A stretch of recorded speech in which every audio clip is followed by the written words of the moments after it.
Hello student, welcome to Shiva academy. दोस्तों, आज हम एनसीईआरटी का क्लास 6 का अध्याय 10 पढ़ेंगे। ओके। व्यापारी, राजा और तीर्थयात्री। तो इससे पहले हमने जो भी पढ़े हैं वो बहुत इंटरेस्टिंग था, और ये भी अध्याय बहुत इंटरेस्टिंग है, इसलिए आप इसको ध्यान से देखना। इसमें हम पढ़ेंगे व्यापारी, राजा और तीर्थयात्रियों के बारे में। तो ये वीडियो बहुत ही इम्पोर्टेंट है, इसलिए आप इसे पूरा देखना बिना स्किप किए हुए। ओके। फर्स्ट है व्यापार और व्यापारियों के बारे में जानकारी। तो अध्याय 9 में तुमने पढ़ा कि काले पॉलिश वाले बर्तनों के बारे में पढ़ा है। ये खूबसूरत बर्तन खास तौर से इनकी कटोरियाँ तथा थालियाँ इन उपमहाद्वीप के अनेक पुरास्थलों से मिले हैं। सवाल उठता है कि इन जगहों पर ये बर्तन कैसे पहुँचे होंगे। ऐसा अनुमान लगाया जाता है कि जहाँ ये बनते थे वहाँ से व्यापारी इन्हें ले जाकर अलग अलग जगहों पर बेचते थे। मतलब ये पॉलिश वाले बर्तन एक ही स्थान पर बनते थे और इनको व्यापारी लोग उठाकर एक स्थान से दूसरे स्थान तक बेचने ले जाया करते थे। ओके। तो इससे हमें इतनी जानकारी मिलती है कि पहले व्यापार चलता था। दक्षिण भारत सोना, मसाले, खास तौर पर मिर्ची, काली मिर्ची तथा कीमती पत्थरों के लिए प्रसिद्ध था। काली मिर्च की रोमन साम्राज्य में इतनी मांग थी कि इसे काले सोने के नाम से बुलाते थे। व्यापारी इन सामानों को समुद्री जहाज़ों और सड़कों के रास्ते रोम पहुंचाते थे। दक्षिण भारत में इससे अनेक रोमन सोने के सिक्के मिले हैं। इससे यह अंदाज़ा लगाया जाता है कि उन दिनों रोम के साथ बहुत अच्छा व्यापार चल रहा था।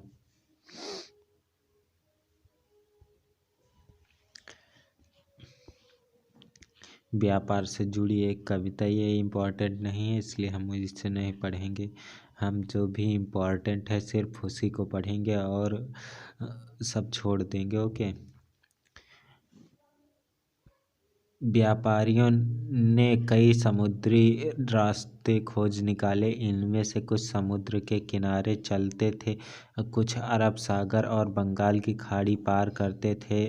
नाविक मानसूनी हवा का फ़ायदा उठाकर अपनी यात्रा जल्द पूरी कर लेते थे। वे अफ्रीका या अरब के पूर्वी तट से इस उपमहाद्वीप के पश्चिमी तट तक पहुंचना चाहते थे तो दक्षिणी पश्चिमी मानसून के साथ चलना पसंद करते थे। इन लंबी यात्राओं के साथ मजबूत जहाज़ों का निर्माण किया जाता था। ओके। समुद्र तटों से लगे राज्य। इस उपमहाद्वीप के दक्षिणी भाग में एक बड़ा तटीय प्रदेश था। इनमें बहुत से पहाड़, पठार और नदी के मैदान थे। नदियों के मैदानी इलाकों में कावेरी का मैदान सबसे उपजाऊ है। मैदानी इलाकों तथा तटीय इलाकों के सरदारों और राजाओं ने धीरे धीरे काफ़ी संपत्ति और शक्ति हो गई। संगम कविताओं में मूवेंदार की चर्चा मिलती है। यह एक तमिल शब्द है जिसका अर्थ है तीन मुखिया। इसका प्रयोग तीन शासक परिवारों के मुखियाओं के लिए किया गया है। ये थे चोल, चेर तथा पांड्य, जो करीब 2300 साल पहले दक्षिण भारत के काफ़ी शक्तिशाली माने जाते थे। इन तीनों मुखियाओं के अपने दो सत्ता केंद्र थे। इनमें से एक तटीय हिस्से और दूसरा अंदरूनी हिस्से में था। इस तरह 6 केंद्रों में से ये 2 बहुत महत्वपूर्ण थे। एक चोल का पत्तनपुहार तथा कावेरी पट्टिनम दूसरे पांड्यों की राजधानी मदुरै। ये मुखिया लोगों से नियमित कर के बजाय उपहारों की मांग करते थे। कभी कभी ये सैनिक अभियान पर भी निकल पड़ते थे और आसपास के इस इलाकों से शुल्क वसूल कर लाते थे। इनमें से कुछ धन वे अपने आस पास रख लेते थे, बाकी अपने समर्थकों, नाते रिश्तेदारों, सिपाहियों तथा कवियों के बीच बांट देते थे। अनेक संगम कवियों ने इन मुखियाओं की प्रशंसा की, कविताएं लिखी जो इन्हें कीमती जवाहरात, सोने, घोड़े, हाथी, रथ या सुंदर कपड़े दिया करते थे। मतलब कवि लोग उन्हीं का गुणगान करते थे जो कि उन्हें सोने, चांदी, जवाहरात, घोड़े, हाथी, सोना आदि दिया करते थे। इसके लगभग 200 वर्षों के बाद पश्चिम के सातवाहन नामक राजवंश का प्रभाव बढ़ा। सातवाहनों का सबसे प्रमुख राजा गौतमीपुत्र और सातकर्णी था। उसके बारे में हमें उसकी माँ गौतमी बलश्री द्वारा दान में दिए गए एक अभिलेख से पता चलता है। वह और एक अन्य सभी सातवाहन शासक दक्षिणापथ के स्वामी कहे जाते थे। दक्षिणापथ का शाब्दिक अर्थ दक्षिण की ओर जाने वाला रास्ता। पूरे दक्षिण क्षेत्र में वही भी नहीं नाम प्रचलित था।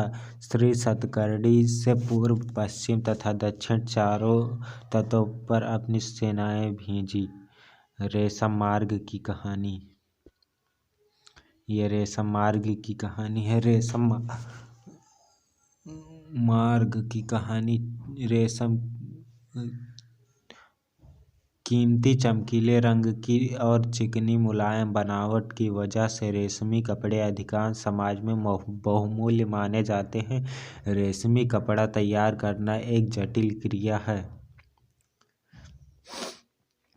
रेशम के कीड़े से कच्चा रेशम निकालकर सूत कताई होती है और फिर उससे कपड़ा बुना जाता है। रेशम बनाने की तकनीक का आविष्कार सबसे पहले चीन में करीब 7000 साल पहले हुआ था। इस तकनीक को उन्होंने हजारों साल तक बाकी दुनिया से छिपाए रखा। पर चीन से पैदल, घोड़ों या ऊँटों पर कुछ लोग दूर दूर से कई जगहों पर जाते थे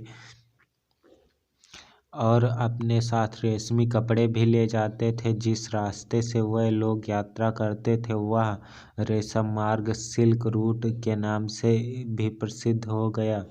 कभी कभी चीन के शासक ईरान और पश्चिम एशिया के शासकों को उपहार के तौर पर रेशमी कपड़े भेजते थे। यहाँ से रेशम के बारे में जानकारी और भी पश्चिम की ओर तक फैल गई। करीब 2000 साल पहले रोम के शासकों और धनी लोगों के बीच रेशमी कपड़ा पहनना एक फैशन बन गया। इसकी कीमत बहुत ही ज़्यादा होती थी क्योंकि चीन से इसे लाने और दुर्गम पहाड़ी और रेगिस्तानी रास्तों से होकर जाना पड़ता था। यही नहीं, रास्ते के आसपास में रहने वाले लोगों, व्यापारियों की यात्रा शुल्क मांगते थे।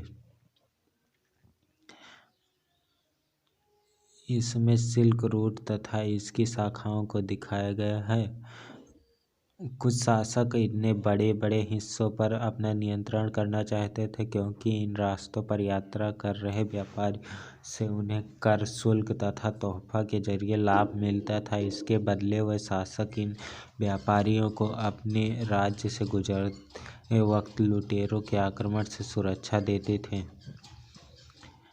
सिल्क रूट पर नियंत्रण रखने वाले शासकों में सबसे प्रसिद्ध कुषाण थे। करीब 2000 साल पहले मध्य एशिया तथा पश्चिमोत्तर भारत पर इनका शासन था। पेशावर और मथुरा इनके दो इलाके शक्तिशाली केंद्र थे। तक्षशिला भी इनके ही राज्य का हिस्सा था। इनके शासनकाल में ही सिल्क रूट की एक शाखा मध्य एशिया से होकर सिंधु नदी के मुहाने के पत्तनों तक जाती थी। फिर यहाँ से जहाज़ों द्वारा रेशम पश्चिम की ओर रोमन साम्राज्य तक पहुँचता था। इस उपमहाद्वीप में सबसे पहले सोने के सिक्के जारी करने वाले शासकों में कुषाण थे। सिल्क रूट पर यात्रा करने वाले व्यापारी इनका उपयोग करते थे।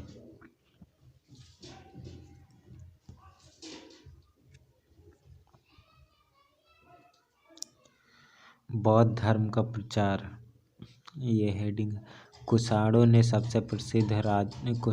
सबसे प्रसिद्ध राजा कनिष्क था। उसने करीब 1900 साल पहले शासन किया। उसने एक बौद्ध परिषद का गठन किया। इसमें एकत्र होकर विद्वान महत्वपूर्ण विषयों पर विचार विमर्श करते थे।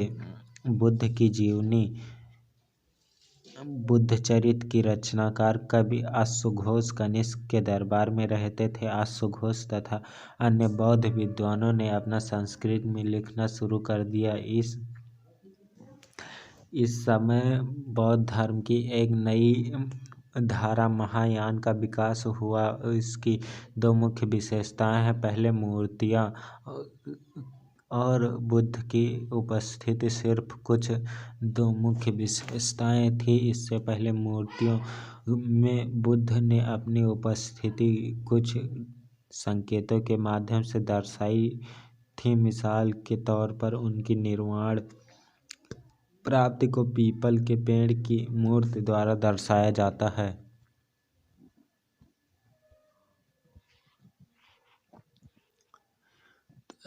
पर अब बुद्ध की प्रतिमाएं बनाई जाने लगी। इनमें से अधिकांश मथुरा में तो कुछ तक्षशिला में बनाई गई। दूसरा परिवर्तन बोधिसत्व में आस्था को लेकर आया। बोधिसत्व उन्हें कहते हैं जो ज्ञान प्राप्ति के बाद एकांतवास करते हैं, ध्यान साधना कर सकते हैं, लेकिन ऐसा करने के बजाय वे लोगों को शिक्षा देने और मदद करने के लिए सांसारिक परिवेश में ही रहना ठीक समझते हैं। धीरे धीरे बोधिसत्व की पूजा काफ़ी लोकप्रिय हो गई और पूरे मध्य एशिया, चीन और बाद में कोरिया तथा जापान तक भी फैल गई। बौद्ध धर्म का प्रसार पश्चिमी और दक्षिणी भारत में हुआ, जहाँ बौद्ध भिक्षुओं के रहने के लिए पहाड़ों के दर्जन गुफाएं खोदी गईं। इनमें से कुछ गुफाएं राजा और रानियों के आदेश पर बनवाई गईं तो कुछ व्यापारियों तथा कृषकों द्वारा। इनमें से ज़्यादातर गुफाएं पश्चिम घाट के दर्रों के पास बनाई गई। दक्कन के शहर और तटों से समृद्ध बंदरगाहों तक इन्हें जोड़ने वाली सड़कें भी इन्हीं दर्रों से होकर गुजरती हैं। ऐसा लगता है कि यात्रा करने वाले व्यापारी इन गुफाओं वाले मठों में विश्राम के लिए रुकते थे। बौद्ध धर्म दक्षिण पूर्व की ओर श्रीलंका, म्यांमार, थाईलैंड तथा इंडोनेशिया सहित दक्षिण पूर्व एशिया के मध्य भागों में भी फैला। ओके, ये है बुद्ध की मूर्ति और ये भी बुद्ध की मूर्ति ही है। ओके,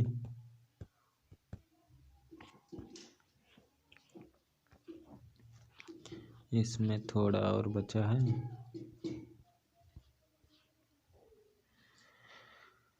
थेरवाद नामक बौद्ध धर्म का आरंभिक इन क्षेत्रों में कहीं अधिक प्रचलित। कार्ले की गुफा, महाराष्ट्र। ये तीर्थयात्रियों की जिज्ञासा। व्यापारी काफिलों में इन जहाज़ों पर दूर दूर जाया करते थे। कभी कभी ये तीर्थयात्री भी के साथ निकल पड़ते थे। तीर्थयात्री किसे कहते हैं? इस NCERT में ये छोटे छोटे शब्दों का भी अर्थ दे दिया जाता है ताकि लोगों को समझने में दिक्कत न हो। के तीर्थयात्री वह स्त्री पुरुष होते हैं जो प्रार्थना के लिए पवित्र स्थानों की यात्रा किया करते हैं। ओके,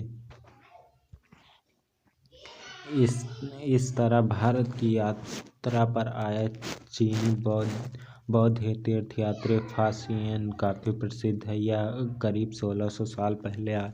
स्वयं त्सांग 1400 साल पहले आया भारत और उसके करीब 50 साल बाद इटसिंह आया। वे सब बुद्ध के जीवन से जुड़ी जगहों और प्रसिद्ध मठों को देखने के लिए भारत आए थे। इनमें से प्रत्येक तीर्थयात्री ने अपनी यात्रा का वर्णन लिखा। इन्होंने अपनी यात्रा के दौरान आई मुश्किलों के बारे में लिखा। इन यात्राओं में कई वर्ष लग जाया करते थे। जिन देशों और मठों को उन्होंने देखा उनके बारे में उन्होंने लिखा, और उन कविताओं के बारे में भी उन्होंने लिखा जिन्हें वे अपने साथ ले गए थे।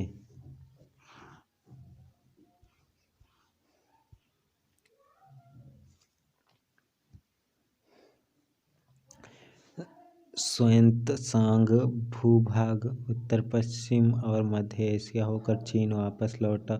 उसने सोने, चांदी और चंदन की लकड़ी से बनी बुद्ध की मूर्तियां तथा 600 से भी ज़्यादा पांडुलिपियां एकत्र की थी।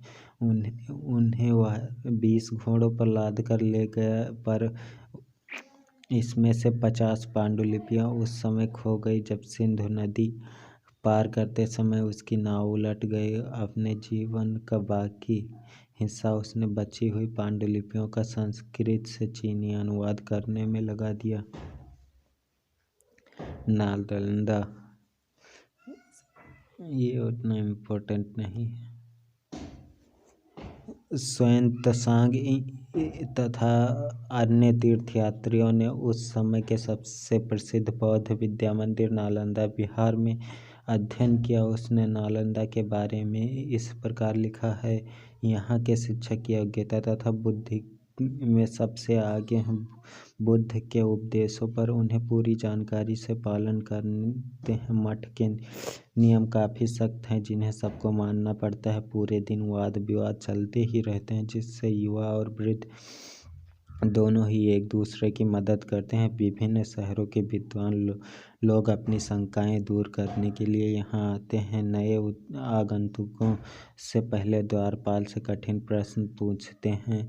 उन्हें अंदर जाने की अनुमति तभी मिलती है जब वह द्वारपाल के सही उत्तर दे पाते हैं। 10 में से 7-8 सही उत्तर नहीं दे पाते हैं। भक्ति की शुरुआत। इन्हीं दिनों देवी देवताओं की पूजा का चलन भी शुरू हुआ। बाद में हिंदू धर्म की यह प्रमुख पहचान बन गई। इसमें शिव, विष्णु और दुर्गा जैसे देवी देवता शामिल थे। इन देवी देवताओं की पूजा भक्ति परंपरा के माध्यम से की जाती थी। भक्ति उस समय काफ़ी लोकप्रिय परंपरा बन गई थी। किसी देवी या देवता के प्रति श्रद्धा को ही भक्ति कहा जाता है। भक्ति का पथ सबके लिए खुला था, चाहे वह धनी हो या गरीब, ऊंची जाति का हो या नीची जाति का, स्त्री हो या पुरुष। भक्ति मार्ग की चर्चा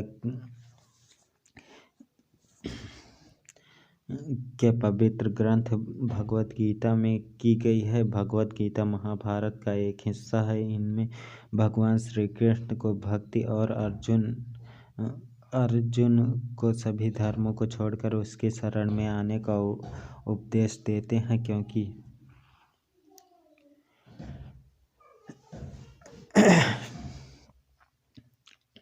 केवल श्री कृष्ण ही अर्जुन की सारी बुराइयों से मुक्ति दिला सकते हैं। पूजा का यह रूप धीरे धीरे देश के विभिन्न भागों में फैलने लगा। भक्ति मार्ग अपनाने वाले लोग आडंबर के साथ पूजा पाठ करने की बजाय ईश्वर के प्रति लगन और व्यक्तिगत पूजा पर जोर देते थे। भक्ति मार्ग अपने वालों का यह मानना है कि अगर अपने आराध्य देवी या देवता की सच्चे मन से पूजा की जाए तो वह उसी रूप में दर्शन देंगे जिसमें भक्त उसे देखना चाहता है। इसलिए आराध्य देवी या देवता मानव के रूप में भी हो सकते हैं या फिर सिंह, पेड़ या अन्य किसी के रूप में।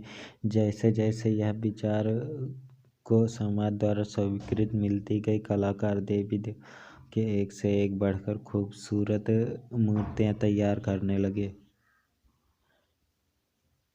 भक्ति ये उतना इम्पोर्टेंट नहीं है। अन्यत्र। करीब 2000 साल पहले पश्चिमी एशिया के ईसाई धर्म का उदय हुआ। ईसा मसीह का जन्म बेथलेहम में हुआ था, जो उस समय रोमन साम्राज्य का हिस्सा था। ईसा मसीह ने स्वयं को इस संसार का उद्धारक बताया। उन्होंने दूसरों को प्यार देने और उसी तरह दूसरों पर विश्वास करने का उपदेश दिया, जिस तरह हर व्यक्ति दूसरों से प्यार दे और विश्वास की उम्मीद करता है। बाइबिल में ईसा मसीह के उपदेश की बातें लिखी हैं। यहाँ पर इसका एक अंश दिया गया है। धन्य हैं वे लोग जो धर्म और न्याय के लिए भूखे प्यासे रहते हैं, उनकी कामनाएं पूरी होंगी। जो दयालु हैं, जो धन्य हैं, क्योंकि उन्हें दया मिलेगी। जो धन्य हैं, उन्हें दिल से पवित्र हैं, क्योंकि वे ईश्वर के दर्शन कर सकेंगे। धन्य हैं वे जो शांति स्थापित करते हैं, वही ईश्वर के संतान कहलाएंगे। ईसा मसीह के उपदेश साधारण लोगों को बहुत पसंद आए और धीरे धीरे वह पश्चिमी एशिया, अफ्रीका तथा यूरोप में फैल गए। ईसा मसीह की मृत्यु के 100 सालों के अंदर ही भारतीय उपमहाद्वीप के पश्चिमी तट पर पहले ईसाई धर्म प्रचारक एशिया से आए। कुछ उपयोगी शब्द हैं, उन्हें हम पढ़ लेते हैं। व्यापारी, मुवेंदार, रास्ता या मार्ग, रेशम, कुषाण, महायान, बोधिसत्व, थेरवा, तीर्थयात्री, भक्ति। इतने इम्पोर्टेंट शब्द हैं, इन्हें हम नोट कर लेंगे और आप भी नोट कर लेना। रेशम बनाने की कला का खोज लगभग 7000 साल पहले चीन में हुआ था। चोल तथा चेर पांडे लगभग 2300 साल। रोमन साम्राज्य में रेशम की बढ़ती मांग लगभग 2000 साल पहले हुई थी। ओके। कुषाण शासक कनिष्क लगभग 1900 साल पहले शासन कर रहा था। फासियन का भारत आगमन 1600 साल पहले हुआ था। स्वान की भारत यात्रा अपार की शिव स्तुति की रचना लगभग 1400 साल पहले हुई थी।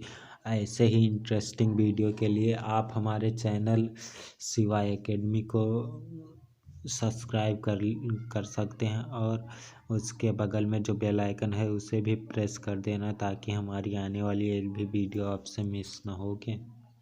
Thank you.